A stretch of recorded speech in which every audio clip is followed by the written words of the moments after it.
Ikaw na nga yung may kasalanan, ikaw pa bayani. Basta, wag mong ituturo si Romualdez, wag mo ituturo si Marcos, magturo ka na lang ng iba. Ang problema, Prosecutor Padulyon, ini-insist mo kasi yung restitution kaya tayo nagkakaroon ng problema. Will you still insist on that? Sir, we never mentioned that restitution is a condition. Paulit-ulit po namin sinasabi yon, Mr. Chair, na hindi po siya kondisyon para ang isang tao ay matanggap o makonsidera bilang isang witness under the Witness Protection Tapos na Program. tayo dyan. Po kami sinasabi na restitution is a condition. So I'm not insisting on it, sir. Hindi mo sinasabi ngayon, but when you were talking about a memorandum, yun ang sinasabi mo, there, pwede naming ilagay yung restitution because it is a matter of good public policy. Ano namang klaseng, kaya nga nahihirapan sila eh. Yung Diskaya, to my mind, were the first to apply under the Witness Protection Program. Ang problema, ang sabi ng then Secretary of Justice, now Ombudsman, ay hindi naman basta-basta ganun. Kinakailangan isaulin ninyo yung ininakaw ninyo. Ang problema po doon, kung wala namang wala namang korte pa pong nagsasabi kung talagang sila ay nagnakaw o nakapagnakaw, sino pong magkukwenta noon? Tapos ano yung in-explain ninyo under a certain paragraph of the law, merong memorandum na kung saan magkukomply sila doon, doon yung pinipilit yung restitution. And I think some of the potential witnesses that can be processed under that program, nagsipagbigay na ng kung ano-ano eh. Is that true? Only those who have been admitted into the program actually returned or made the restitution, sir. Why did they do that? They did that because it was their own initiative or you required them to do that? So sinasabi nung taga-DOJ, only daw yung mga natanggap, yun daw ang magre-restitute. Ibig sabihin, magsosole ng pera. So mga natanggap. So parang, una tinatanggi mo na yan ay requirement, pero pag natanggap ka na, kailangan mo isole. So ano ba talaga? Hindi ko na-gets eh. Pasensya ka na taga-DOJ ha. Hindi ko mag-gets eh. Una, tinatanggi mo na requirement yun. Pero ngayon, sinasabi mo, pagka ikaw ay napasok na sa WPP, yung Witness Protection Program, kailangan mo nang i-restitute. Kaya nga ang ganda ng tanong ni Marcoleta dito. It was an agreement between the Department of Justice through the Secretary of Justice, sir, and the Kaya hindi siya makalusot dito eh. Kasi ang gulo nung kanyang sagot. Is that true? only those who have been admitted into the program actually returned or made the restitution, sir. Why did they do that? They did that because it was their own initiative or you required them to do that? So, ibig bang sabihin, pag napasok sa Witness Protection Program, kailangan isoli yung pera? Yan ba requirement or hindi requirement? Yan ang tanong eh. Yan tinatanong eh ni Marcoleta. It was an agreement between the Department of Justice through the Secretary of Justice, sir, and the Agreement daw. witness applicant po. That is the problem. The agreement is based not on the provision of the WPP. So mga kababayan, sinasabing napakalinaw dito. Yung agreement daw, may agreement daw kasi sabi nitong taga-DOJ. Yung pinagpipilitan niya between the DOJ secretary and yung tao na gustong pumasok sa WPP. Kasi alam mo, maraming pumupuna kay Marcoleta dito eh. Para daw kinakampihan niya si Diskaya. I don't think so. That's not the point here. Ang problema kasi, kaya paulit-ulit ko sinabi, pinost ko nga ito sa TikTok, pinost ko rin ito sa YouTube ko. Eto, makinig kayo. Any person na nag-commit ng kasalanan or quote-unquote corruption, basta wag lang ituro si BBM o di kaya si Romualdez pasok sa WPP. Nagiging bayani basta wag idadawit si Marcos at si Romualdez.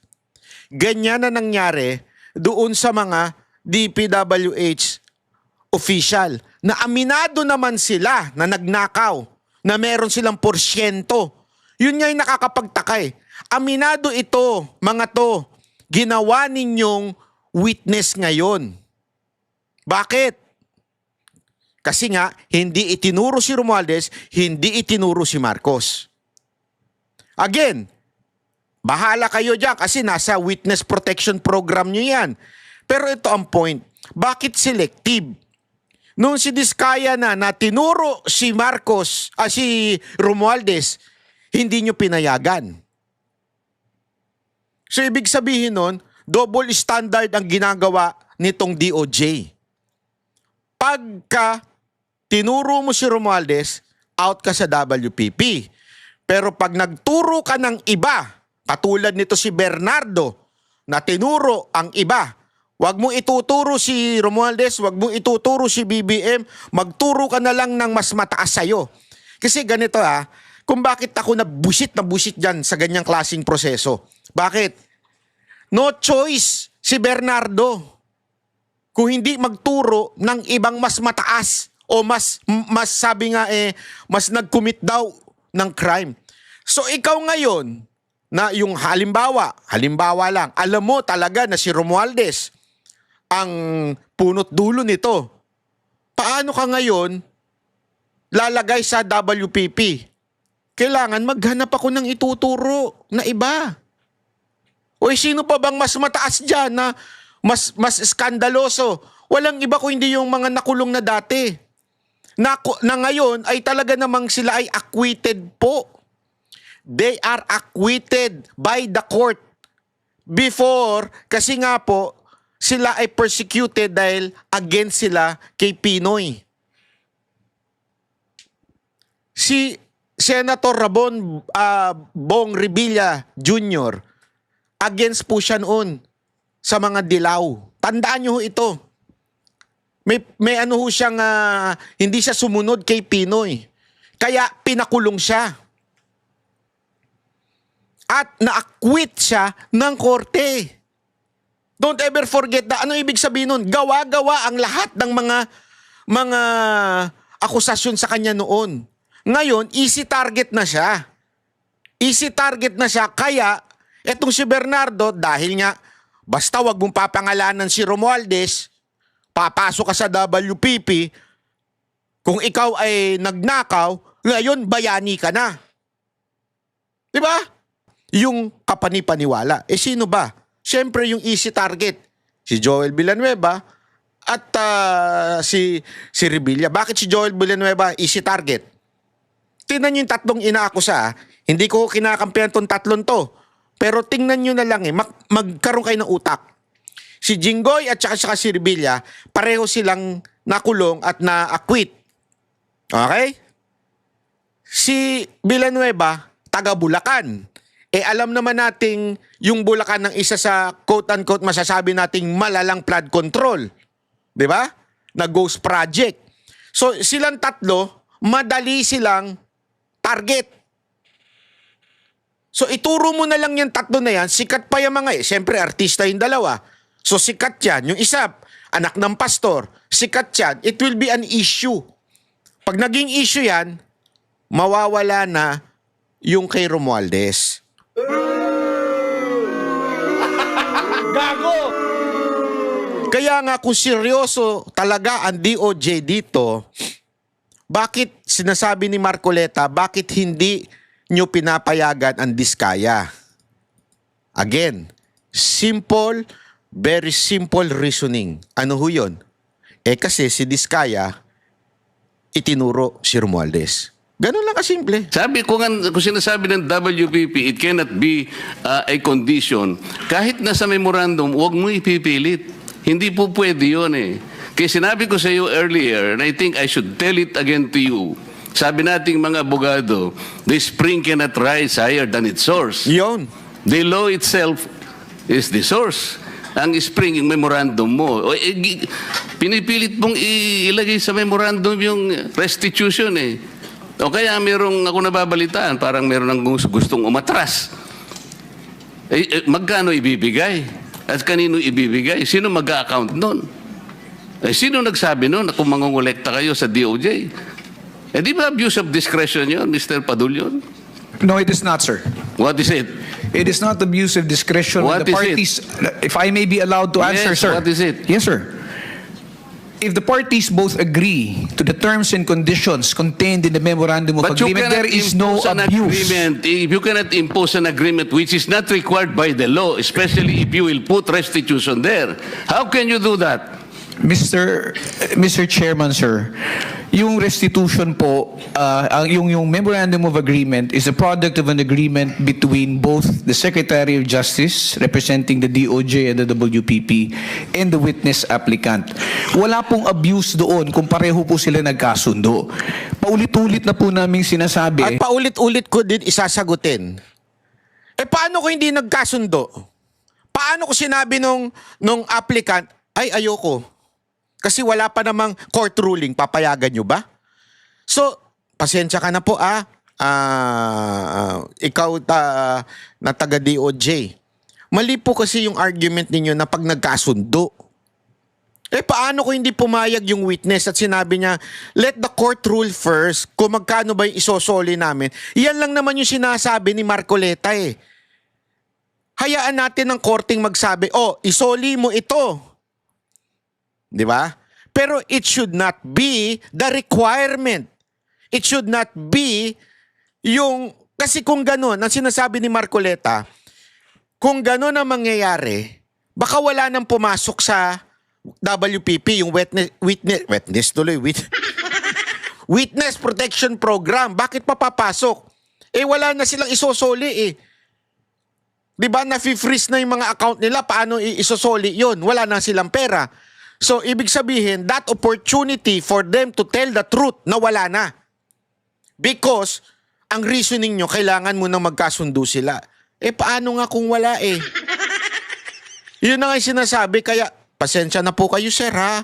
Ako po hindi naman galit sa inyo, pero pinapaliwanag ko lamang po na malabo po yung reasoning na ganun. Na ito tayo, naghahanap tayo, naghahabol tayo doon sa mga taong nangurakot, tapos itong mga tao na umamin at handang magsoli, ayaw nating tanggapin yung kanilang sinusoli. Ano ho ang nakikitang mali doon? Para po sa amin, para ho maibsan kahit papano yung sakit at pagdurusa ng ating mga kababayan na nakikita nila na napakalaking pera ang nawala. Ano ho ba yung maibalik natin yung kaunti? And remember, Mr. Chair, if I may... Do not preach to the choir. Ha? No, I'm not preaching, Sandali Mr. sandali lang. Ano na, Senator Marcoleta? Parang para bagang kayo binabara kayo, tinuturuan kayo. Buti na lang sumagot si Senator Marcoleta, do not preach to the choir. Ang pinag-uusapan natin, these people are supposed to be potential witnesses for the state. Kailangan tulungan natin ang Estado para ma-prosecute kung sino-sino ang dapat managot. Kaya nga natin sila ilalagdag. Mahirap ang gagawin nila. Malalagay sa alangin ang buhay nila. Kaya nga yung witness protection is for them. Sa title na title lang makikita mo, witness protection in interest para sa kanila yon. So yung memorandum of agreement, ayun ay dahilan lamang para masiguro mo na sila'y makikipag-cooperate.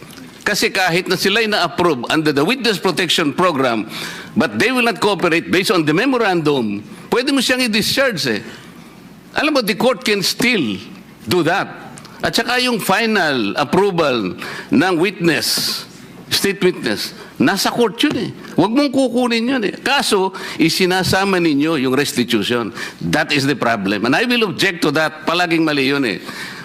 Paano yung kay Diskaya? Pinipilit ninyo na mag-restitute. Sabi niya, ewan ko kung pinag-usapan ninyo. What did they tell you, Mr. Diskaya? Your Honor, kung magkano po ang i-restitute po muna namin. Ano sabi nila? Magkano daw? Ako po, hindi ko po masabi kung magkano po. Kasi para sa akin po, parang kami po ang nanakawan. Parang ibig sabihin, parang modern day na pagnanakaw, ibig sabihin yung nakaw ba? Siya pa ang magbibigay ng pera dun sa ninakawan niya? Parang ganun po. Sabi niya kanina, it's a disagreement. Magulo yung analogy mo doon ha. Magulo ka doon sa part na yon, Diskaya. Simple lang yung tanong sa'yo, wag kang kung ano-ano sinasagot mo. Simple lang ang tanong sa'yo, binigyan ka ba ng kondisyon bago makapasok sa WPP? Yun lang ang sagutin mo. Between the applicant and the DOJ, did you agree that you will restitute any money to the DOJ? Wala po kang maibibigay po. At saka...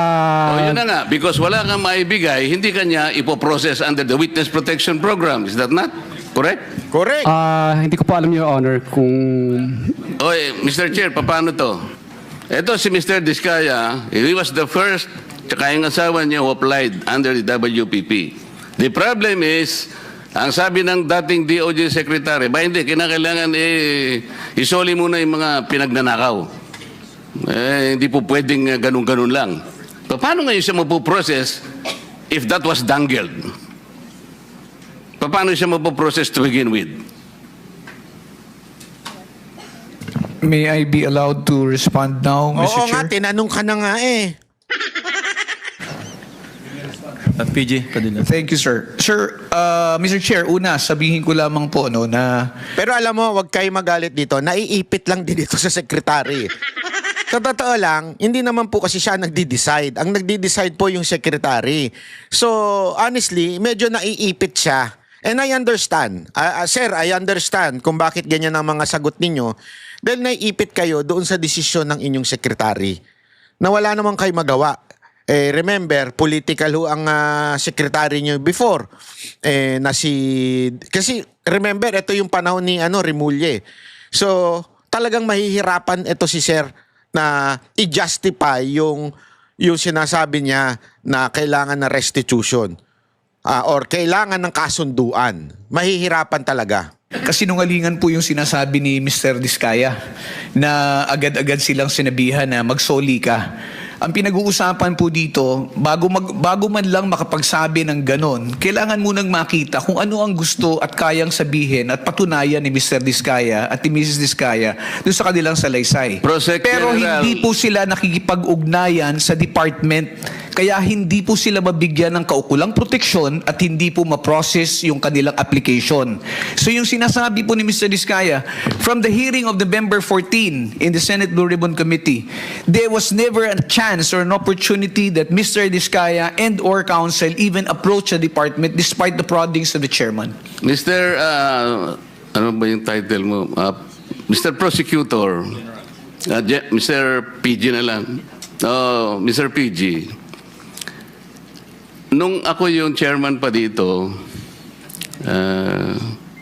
sila yung unang nag-apply. So, dahil kailangan nila ng protection, it was incumbent upon the chairman na sumulat sa Senate President to endorse yung kanilang application. That was the provision of law kasi. But even before they can do that, actually kasi nung sinasabi ko yon nung hearing, di ko naman alam mapapalitan na pala kami. Alam mo na yon, di ba? Yung araw din na yon, nag-press con na si Secretary of Justice. Narinig ko eh. Sabi niya, hindi po pwedeng ganon. I cannot apply. Hindi pwedeng basta-basta ganon na lang. And then the new Senate President based his judgment of not entertaining that application on the articulation of the Department of Justice. So, ang tinatanong ko nga sa inyo, hindi siya sinungaling. Ang mismong kayo ang nagbigay na ng condition kasi. Kaya sinasabi ko, if you insisted on the condition of restitution, how can Diskaya or any other persons similar to his situation even begin to apply under the WPP? If I may respond, Mr. Chair. If I may refresh the memory of the good senator, during the last hearing of November 14, Sir, dapat yung mga ganyan, wag yun ang binibitawan. Delicates kasi mapipikon si Marcoleta sa mga ganyan niya. Aba! Makakalimutin daw ako. Ay, delicates yan. 2025. That matter that you raised about the statement made by the former Secretary of Justice was already put on the side when you asked that question. And we already informed the chairman that if they wish to file their application, if they wish to be processed, they go to the Department of Justice. Binanggit po yan, nasa transcripts po yan na sinasabi niyo, sige, wala mo nang pag-uusapang restitution. But did they ever come to the department to coordinate with us? No, they did not. And let me just put it on record, sir, na hindi po ito question na kung sinong nauna. Naku po, patay tayo dyan. Matinding bangayan to. Kasi meron kang ganyan, nyari ka ngayon.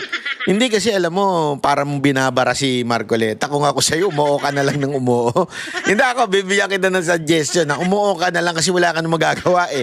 Utos naman ng sekretary nyo, so understandable naman yun. Pwede mo naman sabihin eh, Sir, pasensya na po, wala ho ako magagawa kasi sekretary po nagsabi. Maganda ho siguro, si sekretary na lang ang tanungin ninyo. Wag ako. Parang ganun dapat eh. Di ba? Wala eh. Yari ka ngayon. Patay tayo dyan. salita. Hindi po ito question kung sino yung naunang nagbanggit ng napakaraming pangalan kung hindi rin naman nila kayang suportahan ng ebidensya at wala rin naman silang mabibigay na magpuprove o magpapatunay doon sa kanilang mga sinasabi. Yan po ang kailangan naming suriin. I am sorry, Mr. Chair, he did not refresh my memory. Nako, yari ka po. Pinupulyot mo yung memory ko eh. Hindi siya nagpunta rito na sabihin niya na, okay, pumunta ka sa DOJ, huwag na muna natin pag-usapan ng restitution. Walang ganon. Walang Nagpunta ganon. nga siya rito dito si DOJ Secretary din eh. O sabi ko, Boying, okay na ba yun? Papupunta. O di wala nang ano ha? Wala nang restitution ha? Basta papuntahin mo silang mag-asawa doon. Hindi ba nagpunta ka, Mr. Diskaya? Yung kinabukasan nung magkita kayo rito? Mr. Diskaya, you may respond, but unfortunately, your time is up. Your Honor, nung ano po, Your Honor, hindi po kami... yes po, Your Honor. Napatapos na ni Lacson. Ayun ha, nagpunta. So, to the rescue si Lacson. To the rescue si Lacson at sinasabi nga niya na, ay nako, tama na, tapos na oras mo, Marcoleta. Alam mo kung bakit? Again ha, ang pinapalabas ng mga pink tae at saka mga loyalistang tanga, pinalalabas nila na kinakampihan ni Diskaya etong si pangalan nito? Ang pinakampihan ni Marcoleta si Diskaya. Alam mo, sino ba sumagot nun? I think si Governor Chavit eh. Tinanong namin kung pinoprotektahan mo ba si Diskaya? Ang sagot niya, abay dapat protektahan. Yun ang tama. Tamang sagot yun. Yan yung sagot ni Governor Chavit nung Sabado sa Vox Populi. Uy, manood kayo Vox Populi, alas 6 hanggang alas 8 ng gabi.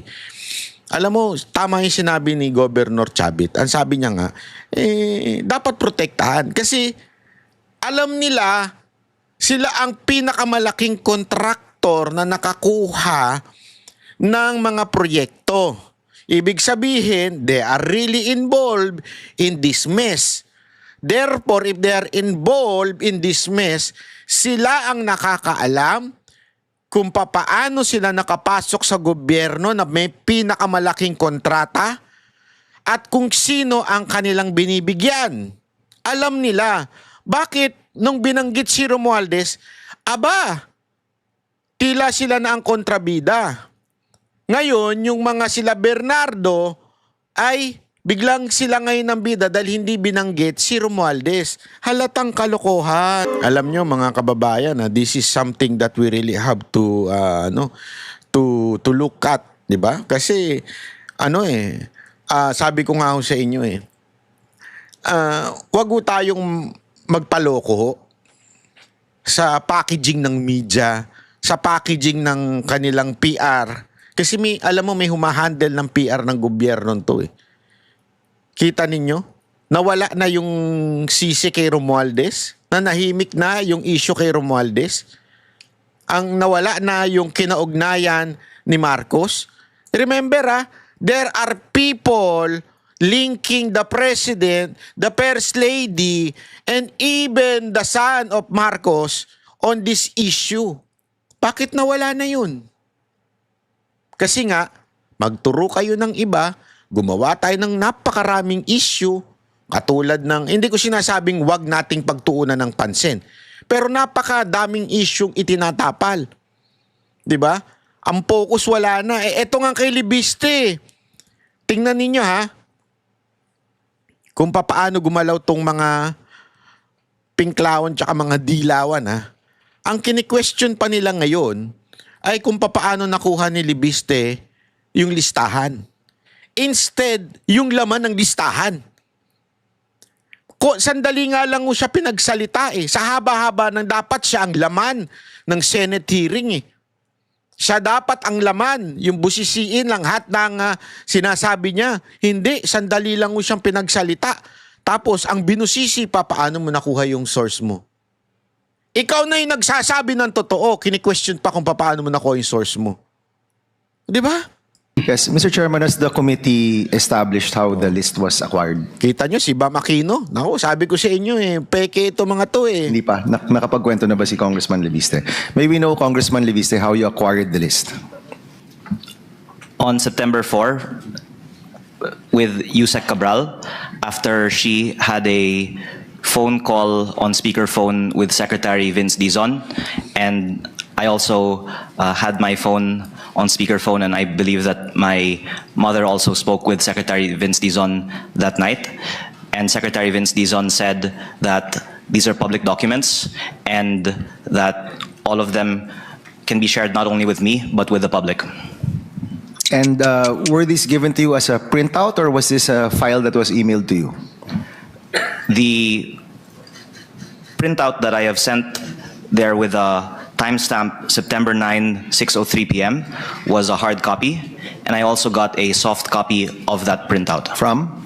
from the office of Yusek Cabral, with Yusek Cabral present. Okay, so yung email na pinanggalingan nung listahan is from a government employee or from an official email of the DPWH? Soft copy was given to me, Sorry, USB ba, or it was Yes. emailed to you? USB. Okay, so may binigay sa yung hard copy at may binigay sa yung USB with all of these files. Yes, my USB was the one that got the files. Okay, so binigay mo yung USB mo kay Undersecretary Cabral at kinopya niya from her computer. It was my USB from their computer in the presence of Yusek Cabral. Yes, but you have to. We just want to establish how the information arrived to the committee, no? So could you share with us how it arrived here? So binigyan ka ng hard copy, and how did you get the soft copy? In the presence of Yusek Cabral, I asked if I could get a soft copy of it, and my USB, after a few minutes, because it wasn't readily with me, was brought by my staff. And it was also seen on CCTV that we were coming in and out of the office.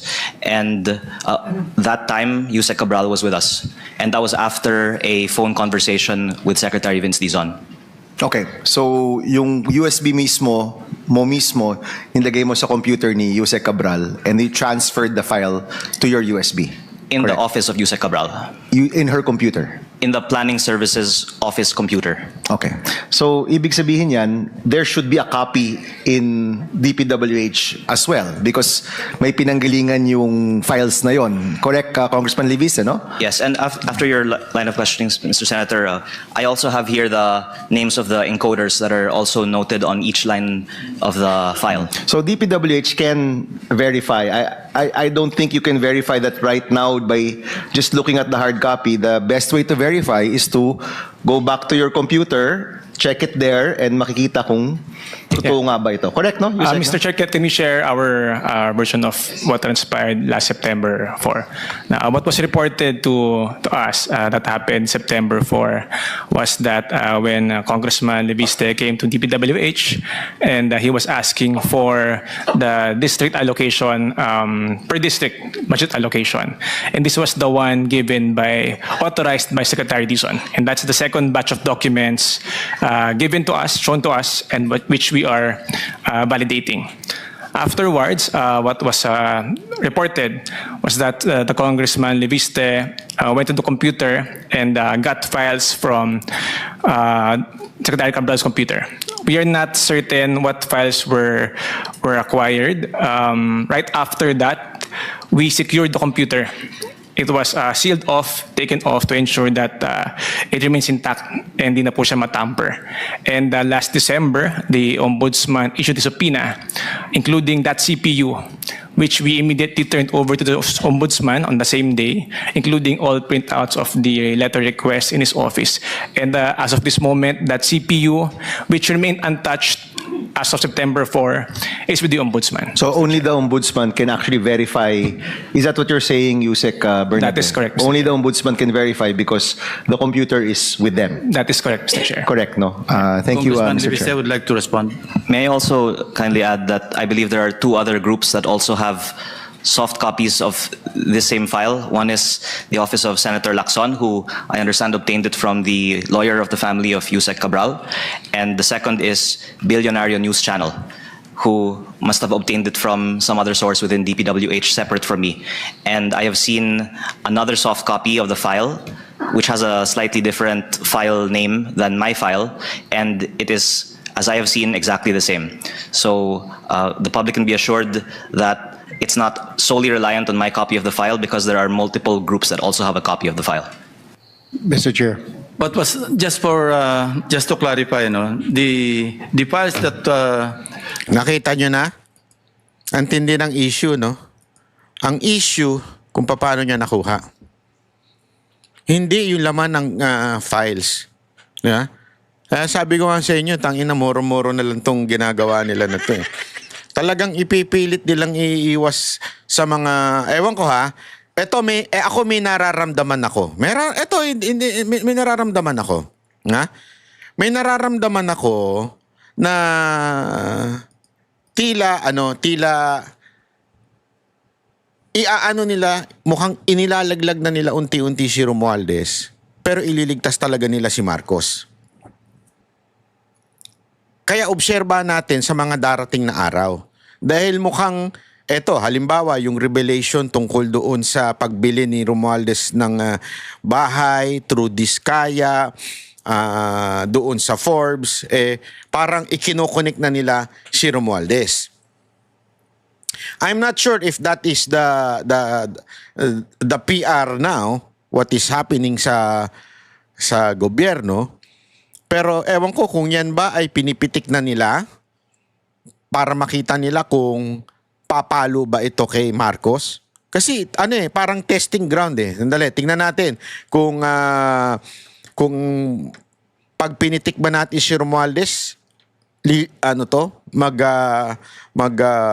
ba ito kay babanda ba ito kay kay BBM. Ngayon, may mga impeachment na tila pinalalabas sa mga Duterte o may kontraktor, isipin nyo may congressman na kontraktor na galit kay BBM. Ibig sabihin, inimpeach si BBM. So, tama ang ginagawa ni BBM kasi may mga kontraktor na tinatamaan. Parang gano'n ang pinalalabas. Yeah? Tapos yung sinasabi naman ni Tiangco, tama yung sinabi ni Governor Chavit Yung sinasabi niya na si Tiangco, parang yung pinagalitan daw ni BBM si Romualdez. Para bang iniiwas talaga si BBM, hinihiwalay si BBM kay Romualdez. So, sa tingin nyo, gano'n na nangyayari ngayon? Komento kayo dyan. Para malaman natin kung ano ba talaga ang pulso ng taong bayan.